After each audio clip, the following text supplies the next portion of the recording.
Hey guys, Al here, Vitalize Seed. So normally I'm talking soils, but a big passion of mine, our farm is actually a registered tree farm and it's managing timber. I don't talk about it a lot because I think there's a lot of people who are better equipped to discuss timber management than myself.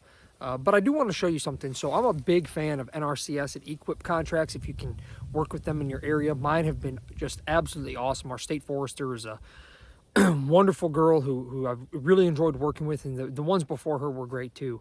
So there's a lot of talk, hinge cutting, flush cutting, you know, this and that. Well, this particular hillside behind me, it's kind of steep actually, it drops down, you can kind of see. It's just on the edge of our yard, but this was a 6-acre area. And I got a big food plot out behind our house here actually that we shot a few deer off of this year. But this whole area was covered in Atlantis, or tree of heaven as it's often referred as, or tree of hell if you've ever had to deal with it. But you can kill that with either hack and squirt, or really the best is basil bark treatment if you're going to do dormant season sprays, which has worked really well using diesel fuel as a penetrating oil. But as you can see through here, it's kind of hard in these cameras to always see, but like the sky, if I come in here to open this up, now there's some Japanese stilt grass in here unfortunately, which is probably next on our radar, but you can see like where all these dead ones are here. Maybe I'm going the wrong way too. And I mean, there's a pile of them along. Sorry, it's a little windy today. I'll show you, I mean, some other ones that have been killed here.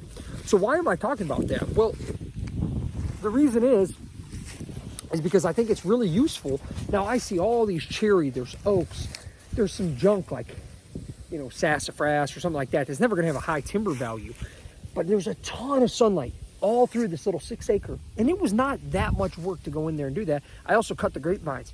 So now if I want to go in on stage 2 and do, whether I like hinge cutting or flush cutting or, you know, wherever you fall in on that camp, I'm a big fan of getting sunlight to the floor. So it doesn't really matter to me, but I can now go in here. I got paid for nrcs and equip. Now I go in here and run the chainsaw for a few hours and enjoy myself. And, you know, make sure you're always safe. Wear your chaps. I got my chaps on, and helmet too. I'll have that on later. But I can go in here and I can take out any junk. If there's any sweet maple or sugar maple, excuse me, or soft maple or whatever, which isn't having a huge market in Ohio, I can cut that out. I can flush cut. I can hinge cut it if I want to add a little more visual cover, etc. And I can go in through here and just manipulate it exactly to how I want to feel. But I already got money, and I already got the big part of the treetops open, and I'm releasing a lot of the oaks, cherry, and other valuable timber that's in there, so I can eventually get that harvested as well. So that's worked for us on our farm, and we're doing that on a lot larger scale. The area I'm going to be working in today, same concept, except it's a big 17-acre bottom, and going to be running the saw down in there a little bit. Get outside, enjoy the outdoors, guys, and check us out for your food plot needs at vitalizeseed.com.